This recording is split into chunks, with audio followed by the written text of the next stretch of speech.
participar de esta actividad del día de hoy. A mí me parece una actividad importante porque yo creo que cuando la derecha avanza, lo que peor podemos hacer es escondernos. Y lo que tenemos que hacer es darle visibilidad a cada una de las políticas y de los valores que nosotros defendemos o que hemos defendido históricamente. En general, cuando hay situaciones, o algunos pueden llegar a pensar, de que cuando hay situaciones como la que estamos viviendo, uno tendría que acomodar su propuesta política, su discurso político, sus ideas a la corriente de pensamiento, no digo hegemónica, digamos mayoritaria, o de mayor cantidad de densidad que pudiese existir. Yo creo que justamente es lo contrario.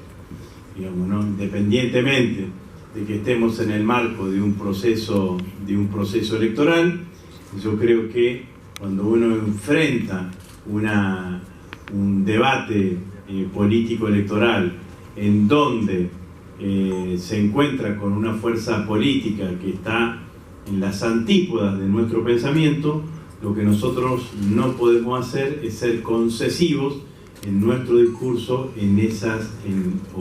hacer concesiones que pudiésemos, o que se crean que se deberían poder hacer en el marco de un determinado proceso. Creo que eso es retroceder.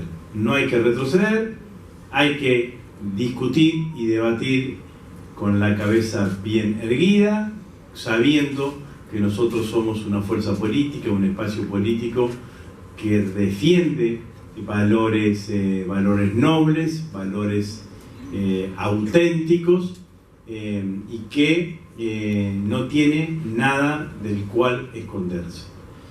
Cuando uno encuentra un escenario como el que tenemos hoy, en donde los que nos enfrentan gritan, descalifican, pero al mismo tiempo detrás de ese grito y de esa descalificación aparece una convicción de los valores que los otros están defendiendo, nosotros no podemos ser modositos ni modositas. Tenemos que salir a defender nuestros valores, nuestras ideas con las mismas convicciones y con las mismas fortalezas. Y a veces vale un argumento y a veces vale un grito. Y a veces vale el desarrollo de una determinada propuesta y a veces vale solamente una consigna.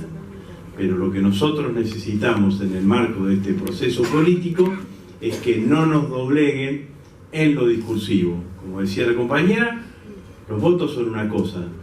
Lo que no podemos hacer es resignar todo lo que ha sido nuestra construcción de los últimos 20, 25 años detrás de una supuesta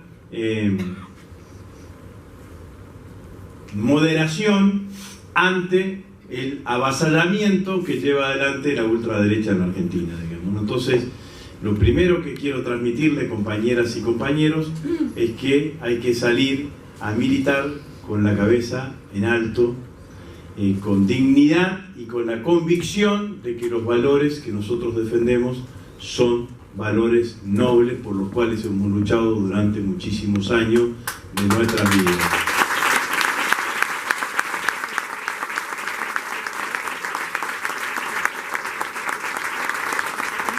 Y digo esto, compañeras y compañeras, porque nuestra voz tiene que ser una voz que se escuche. Nuestra voz tiene que ser una voz que se sienta. Nuestra voz tiene que ser una voz que claramente se aleje de la agenda que plantean los otros. Yo he escuchado, no en estos días después de que perdimos las elecciones, pero antes y después, como en muchos lugares se escuchaba, bueno, las compañeras feministas se pasaron de rosca. No hay que aceptar eso. No hay que aceptar, porque eso lo que te quieren hacer sentir que te equivocaste en la defensa de tus derechos. Y nosotros lo que tenemos que hacer es justamente confrontar esos derechos. Tenemos enfrente no un personaje con algún tipo de carisma o demás. Lo que tenemos enfrente es un proyecto político ideológico. que no está solamente acá en la Argentina, que está en España, que está en Estados Unidos, que está en Brasil, que está en Chile. Trump puede volver a ganar las elecciones, el bolsonarismo existe en Brasil, los locos de Vox están en España y Katz se va a presentar de vuelta como candidato a presidente en Chile. Y nosotros vamos a ganar las elecciones, pero no significa que ellos vayan a ser una ave de paso. Hay un sistema de valores que expresan que tiene carnadura en determinados sectores de la sociedad, digamos, ¿no? No creo en esto que dicen, no, pero los que votaron no saben a lo que votaron. No, todo el mundo sabe lo que vota y lo conoce, y probablemente algunas de las cosas que dicen los personajes no estén de acuerdo, pero lo votan igual. Entonces, esto significa que estamos dando una batalla, que es una batalla político-electoral, pero es una batalla por la hegemonía en el sistema de ideas y de valores que tiene la sociedad argentina. Algunos creen que es una discusión en términos económicos, podrá ser una parte. Yo creo que es una discusión fundamentalmente en términos de valores. Lo que plantean los libertarios anula todo lo que son los valores colectivos de la sociedad argentina. Cuando algún compañero te dice yo lo voto porque total yo no tengo nada, hay que decirle mentira, tenés una cantidad de cosas. Tenés salud pública, tenés educación pública, tenés la universidad gratuita y tenés un transporte que está subsidiado en su valor en un 90%, además de una cantidad de leyes que son y de acciones que, como decían las compañeras acá, claramente siempre pensamos lo mismo. Acá está Juliana Marino, que fue compañera mía en el bloque de diputados.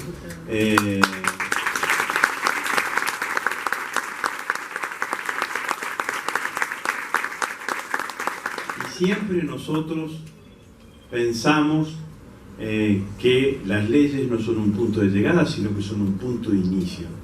Y que nadie se puede ir a dormir contento porque consiguió la ley. Cada una de esas banderas significan una lucha permanente y continua alrededor de la construcción de conciencia social detrás de la defensa de determinados derechos. Está claro que también hay un cambio en el escenario político argentino, ¿no? que sin duda me parece a mí que a los que más ha dejado desubicados son a los que todavía siguen pensando que el problema es el kirchnerismo, digamos, ¿no? Entonces no saben dónde, como han construido siempre alrededor de esa consigna, no saben dónde claramente ubicarse. Pero lo cierto, compañeras y compañeros, que me parece que la dimensión del debate nos tiene que hacer a nosotros pensar en un universo al cual nos dirigimos mucho más amplio, al cual naturalmente estamos dirigiéndonos, o en los últimos años estuvimos dirigiéndonos. Voy a dar un único ejemplo. Acá hay compañeras docentes, dirigentes de SADOP. La ley 1420, que es la ley que marca la educación inicial en la Argentina, es la ley que marcaba que la educación primaria era obligatoria, gratuita y laica, data del año 1884. El presidente era Julio Argentino Roca. El ministro de Educación, en ese momento administrador general de escuelas, era Domingo Faustino Sarmiento, ambos insospechados de ser kirchneristas. Este país tuvo,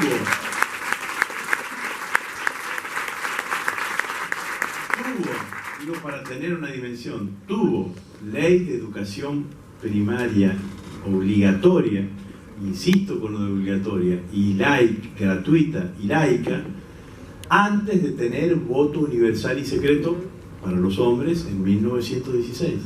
60 años antes que naciese el peronismo.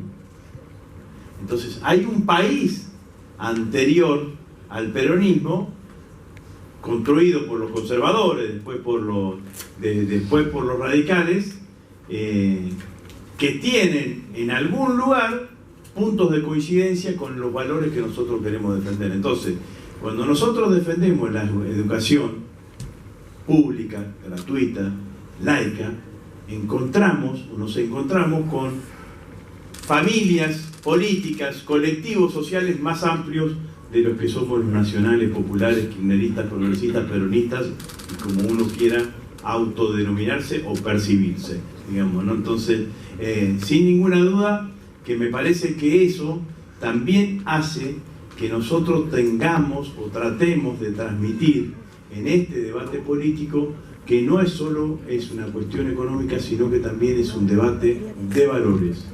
Nosotros defendemos la educación pública, ellos no defienden la educación pública. Nosotros defendemos la salud pública, ellos no defienden la salud pública. Nosotros defendemos los derechos colectivos de la sociedad, ellos no creen en los derechos colectivos de la sociedad. No te van a decir no te drogues, te van a decir si te drogás y después tenés problemas por consumo problemático, te arreglás solo. No me vengas a pedir un peso. Si no te cuidás y tenés HIV, no me vengas a pedir que yo después te ayude. Eso es lo que te van a decir. Eso es la propuesta sociológica de sociedad sobre la cual quieren construir. No solamente van sobre tus derechos individuales, sino que van sobre los derechos colectivos de la sociedad.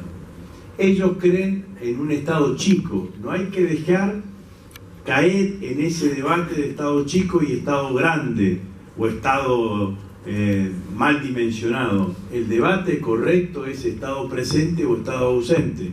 El Estado ausente es el Estado chico. ¿Por qué es el Estado ausente? Es el Estado chico porque es el Estado que no da las prestaciones sociales que tiene que dar. Para decirlo claramente, compañeras y compañeros, sin salud pública, sin educación pública, sin transporte, para nombrar algunas cosas, sin transporte subsidiado, los únicos que no van a tener problemas son los que pagan una prepaga, los que pagan una escuela privada y que después mandan sus hijos a una universidad privada, y los que se movilizan y se mueven y se transportan por sus propios medios. Es más, algunos tienen la posibilidad también de pagarse su propia seguridad. Entonces, ese es el Estado chico. Es un Estado que además le va a liberar la otra falacia que plantean claramente los liberales de la carga impositiva que cae sobre los sectores más pudientes de la sociedad, porque lógicamente los sectores que más contribuyen a la torta impositiva son aquellos que tienen mayor capacidad de contribución. Si el Estado necesita menos plata para financiarse, le van a bajar los impuestos y ellos claramente felices. Los subsidios, compañeras y compañeros, no hay que dejarse correr más con los subsidios. Si el boleto de transporte urbano, interurbano, sale 100 pesos y vos pagás 20 cuando te subís al colectivo, los otros 80, no es que el empresario no los cobra, los paga el Estado. ¿De dónde saca la plata el Estado? El Estado saca la plata de la torta impositiva. La torta impositiva, ¿quiénes contribuyen? Los que usan el colectivo y los que no lo usan.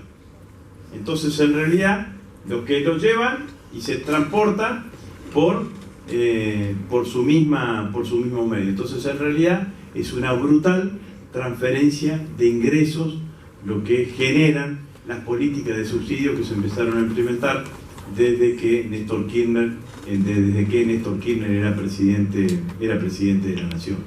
Entonces,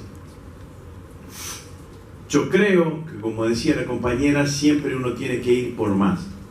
Ahora, sepamos que no es lo mismo ganar o perder esta elección.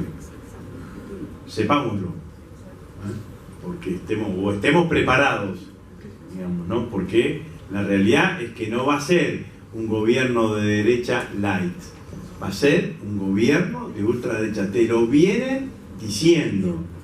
Te lo vienen advirtiendo. Nadie podrá fingir demencia de decir, a mí no me dijeron nada de cómo era este gobierno. La realidad es que vienen por eliminar los derechos colectivos y eliminar todos los derechos individuales que tengan cada uno de los distintos sectores de la sociedad, en Argentina. Entonces, tampoco seamos pecaminosos al decir, che, defendamos lo que tenemos, porque no es un disvalor defender lo que uno tiene, porque además es una obligación, porque no es que lo conseguimos los que estamos acá, hay muchísimos compañeros que lo consiguieron. Yo recuerdo que cuando nos tocó defender el matrimonio igualitario, yo me preocupé por la historia de la CHA, y recuerdo que la CHA tuvo que pelear en la década del 90 porque no la reconocían y no le daban la personería jurídica.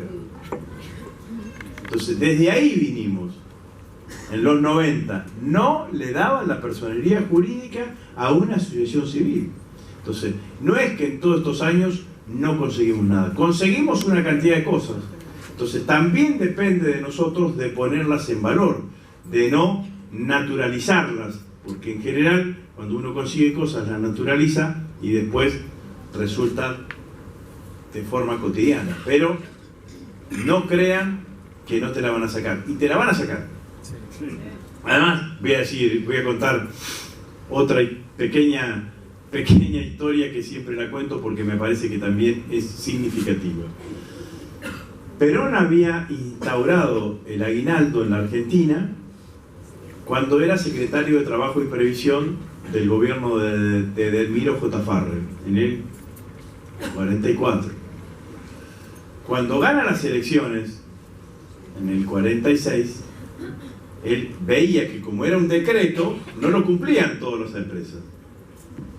Toma la decisión de, apenas asume, manda el proyecto de ley al Congreso de la Nación para que sea aprobado por ley. Una de las primeras leyes que manda Perón en su primera presidencia es la ley del aguinaldo. Todos los que estamos acá pensaríamos que fuera una ley que fue aprobada con las dos manos por el 100% de los legisladores, aplausos y alegría en toda la banca. No fue así. La derecha conservadora votó en contra. Y votó en contra con este argumento. ¿Por qué le vamos a pagar 13 meses si trabajan 12? Entonces, no es que los derechos nacieron sin lucha. Nacieron con lucha, se consolidaron, lo quisieron modificar y así sucesivamente. Ya todos están diciendo que van a eliminar la indemnización por despido. El nivel de rotación laboral que va a existir va a ser enorme. En el único lugar en donde ha funcionado ese sistema es en la construcción, que ellos dicen, si funciona en la construcción, funciona para todos lados, es mentira. La construcción tiene alguna lógica, que es que las obras empiezan y terminan. Es así, empezás un edificio, se termina. Entonces, eso es. Pero en las otras actividades, la verdad que lo que van a hacer es darle un enorme poder de negociación al que tiene el mayor poder en la negociación salarial, que es el dueño, del capital, compañeras y compañeros. Y ni que hablar de que estamos enfrente de una ultraderecha que reivindica claramente la dictadura militar. Porque es mentira que están reivindicando la teoría de los dos demonios. La teoría de los dos demonios era Sábato, en todo cosa. Y entre Sábato y Milei hay una distancia así de grandota, digamos, ¿no? Estos reivindican la dictadura.